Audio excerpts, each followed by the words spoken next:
250-300 में लाइव कह रहा हूँ कैमरे पर हमारे लोग इतने नपुंसक हो गए वृंदावन के कि वो लोग 250-300 लोग तमाशा देख रहे थे, दुकान वाले वहां भीड़ खड़े हो गए, किसी ने मेरा संग नहीं दिया। जय सिया राम। वृंदावन में इन दिनों श्रद्धालुओं की संख्या में काफ़ी बढ़ोतरी हो रही है और ये जो बढ़ोतरी है पिछले 3-4 सालों में ज़्यादा हुई है। जब से प्रेमानंद जी महाराज ने वहाँ की महिमा बतानी शुरू की हैं तो देश विदेश से बड़ी संख्या में लोग वहाँ पे पहुँचते हैं। 3-4 साल पहले तक जहाँ मुझे याद है कि वृंदावन की गलियों में घूमने में कोई कठिनाई कोई परेशानी नहीं होती थी। अब तो 2-2 किलोमीटर लंबा जाम वहाँ देखने को मिलता है, गाड़ी बहुत पहले रोक दी जाती है। कुछ इस प्रकार की खबरें वहाँ से निकल करके आती हैं वृंदावन की गलियों से, जो वृंदावन प्रेम की नगरी कही जाती है, वहाँ से कुछ इस प्रकार की अप्रिय बातें निकल करके सामने आती हैं जो सोचने पे मजबूर करती हैं। जो ताज़ा घटनाक्रम है वो कथावाचक मृदुलकांत शास्त्री जी को लेकर के है और लगभग लोग इस प्रकरण को जान चुके हैं। लेकिन मृदुलकांत शास्त्री जी ने जो बातें कही हैं ब्रजवासियों को लेकर के, अब इस बात को लेकर के विवाद खड़ा हो गया है। दरअसल हुआ ये था कि शास्त्री जी कहीं से लौट रहे थे, कहीं उद्घाटन समारोह से लौट रहे थे, जैसा कि उन्होंने बताया। उसके बाद उनकी गाड़ी में एक श्रद्धालु की गाड़ी ने ठोकर मार दी। वो श्रद्धालु जो परिवार है दिल्ली से गया था दर्शन करने के लिए और सीसीटीवी फुटेज जो सामने आया उसमें देखा जा सकता है कि मृदुलकांत शास्त्री जी उतरते हैं गाड़ी से और जो श्रद्धालु की गाड़ी है ओवरटेक करने में बताया जाता है कि कहीं उसने खरोंच लगा दिया था उनकी गाड़ी में, तो उतर करके जाते हैं। यानी वो श्रद्धालु परिवार गाड़ी से नहीं उतरता बल्कि शास्त्री जी उतरते हैं, मृदुलकांत शास्त्री जी, और वो उतर करके जाते हैं। और जैसा कि दिख रहा है और श्रद्धालु परिवार का आरोप भी है कि इन लोगों ने चाबी वहाँ से खींच लिया। उसके बाद जैसे कि इस प्रकार की घटनाओं में होता है, दिल्ली में तो आए दिन इस प्रकार की घटनाएं घटती रहती हैं जहाँ पे ओवरटेक करने को लेकर के सड़क पे चलने को लेकर के अगर व्यक्ति धैर्य धारण ना करे तो रोज़ लड़ाई झगड़े की स्थिति बन जाती है। तो वहाँ भी कहा सुनी की स्थिति बनी होगी।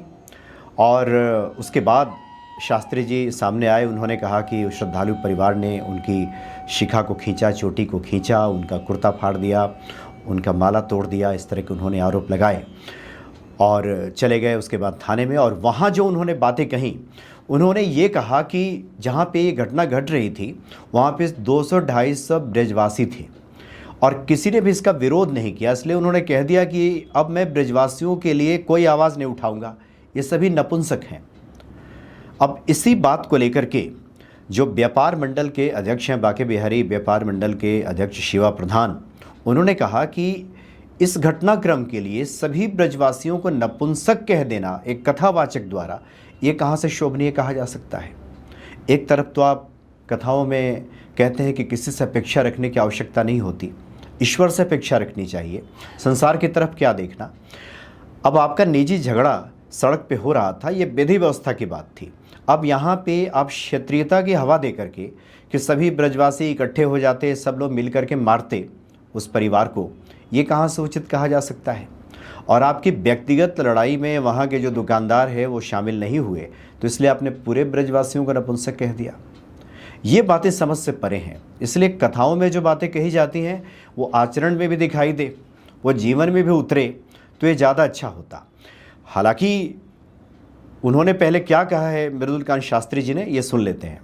ये मेरा स्वभाव नहीं है कि मैं इस तरह से कहीं से ऊपर से कॉल कराऊं, सोर्स में कभी लगाता नहीं हूं। मैंने जो किया, मुझे आशा थी कि वृंदावन वाले मेरा संग देंगे। 250-300 में लाइव कह रहा हूं कैमरे पर हमारे लोग इतने नपुंसक हो गए वृंदावन के कि वो लोग 250-300 लोग तमाशा देख रहे थे, दुकान वाले वहां भीड़ खड़े हो गए, किसी ने मेरा संग नहीं दिया। बोलने दो, हमारी सिर्फ गाड़ी की टक्कर हुई थी। उस गाड़ी की टक्कर में वो जो मंत्री, उन्होंने हमारी गाड़ी की चाबी निकाल के मेरे भाई का कॉलर निकाला। उन्होंने इन्हें मारने की कोशिश की और हमने जो किया अपने बचाव में किया। इनकी वीडियो नहीं आई लेकिन हमारी वीडियो दिखाई। हर महंत आके जो यहाँ के जगत गुरु है आके हमें अंदर इतनी गंदी गंदी गालियां दे रहे, इतना गंदा गंदा बोल रहे हैं। मेरे बच्चे मेरे साथ हैं।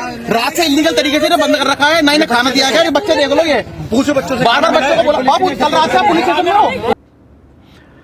अब जो पीड़ित परिवार है उसको पुलिस ने गिरफ्तार किया, चूँकि इन्होंने अपने प्रभाव का इस्तेमाल दिखाया। बृहस्पति क्षेत्र की घटना थी, बहुत सारे कथावाचक इनके समर्थन में आए। सबने कहा कि ये तो बिल्कुल ठीक नहीं हुआ है, ये तो अपमान है, ये ब्राह्मणों का अपमान हो गया, शिखा खींच लिया गया, ब्रजवासी का अपमान हो गया। तो पुलिस ने कार्रवाई करते हुए परिजनों को गिरफ्तार कर लिया।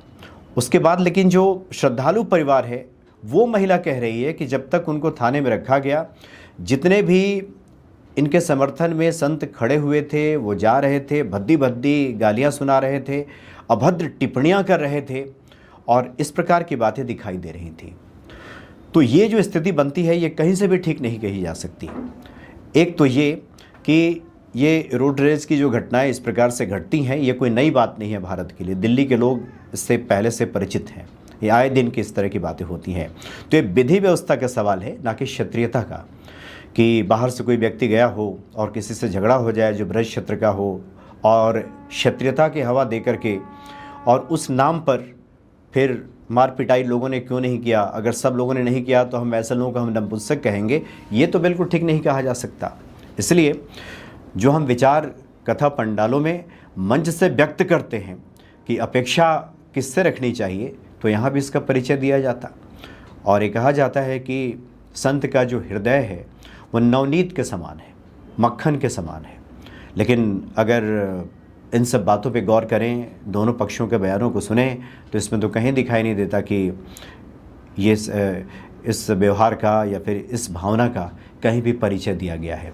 इसलिए शिवा प्रधान जो कि अध्यक्ष हैं व्यापार मंडल के, उन्होंने कहा है कि पहले मैं सम्मान करता था मृदुलकांत शास्त्री जी की, लेकिन अपने व्यक्तिगत लड़ाई में सभी ब्रजवासियों को घसीट कर और सबने साथ नहीं दिया, इसलिए सभी नपुंसक लोग हैं, ये कहना ठीक नहीं है।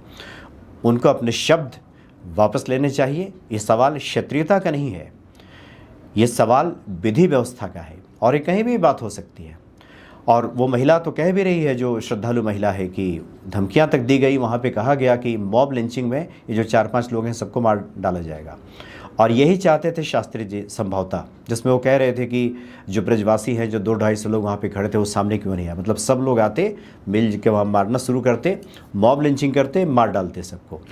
शायद इस तरह की मंशा रही है शास्त्री जी की। शास्त्री जी के साथ जो कुछ भी हुआ, ये तो बिल्कुल ठीक नहीं है। ये तो कहीं से कोई नहीं कह सकता कि एक कथावाचक, एक जो आस्थावान व्यक्ति है ईश्वर के प्रति, जो धर्म के प्रचार में लगे हैं, उनको लेकर के इस तरह की कोई भी उनके खिलाफ टिप्पणी करे, कोई बोले, कोई हरकत करे, कोई इस प्रकार के व्यवहार दिखाए, इसको कहीं से ठीक नहीं कहा जा सकता।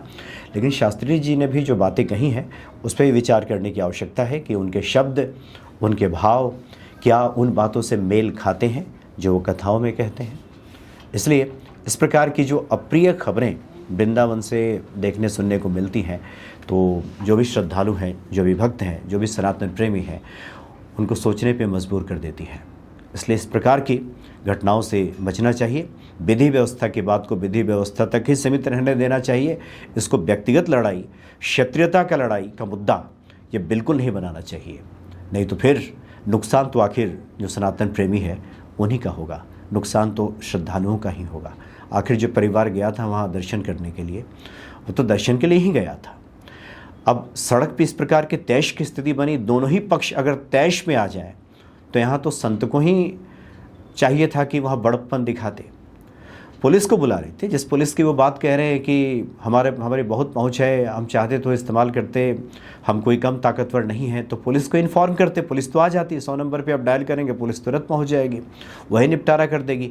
अब चाबी खींचने की क्या आवश्यकता थी। ये बताया जा रहा है कि, और सीसीटीवी फुटेज में दिख भी रहा है कि ये लोग उतर करके जाते हैं, शास्त्री जी और उनके ड्राइवर, और उस परिवार की गाड़ी से चाबी खींच लेते हैं।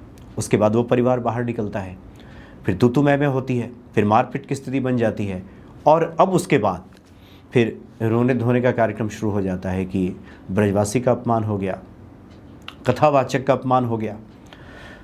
तो इसके लिए ये नहीं कहा जा सकता कि सिर्फ वो परिवार ही जिम्मेदार है, ये जिम्मेदारी दोनों की बनती है। बल्कि कथावाचक होने के नाते, समाज का मार्गदर्शक होने के नाते उस व्यक्ति की ज़्यादा बन जाती है जो समाज में समरसता की बात करते हों, भक्ति की बात करते हों, संत की दयालुता की बातें करते हों, तो उनकी जिम्मेदारी तो और भी ज़्यादा बन जाती है। इसलिए इस पूरे प्रकरण ने सभी सनातनियों को दुखी ही किया है और इस प्रकार के प्रकरण से निश्चित ही बचने की आवश्यकता होती है।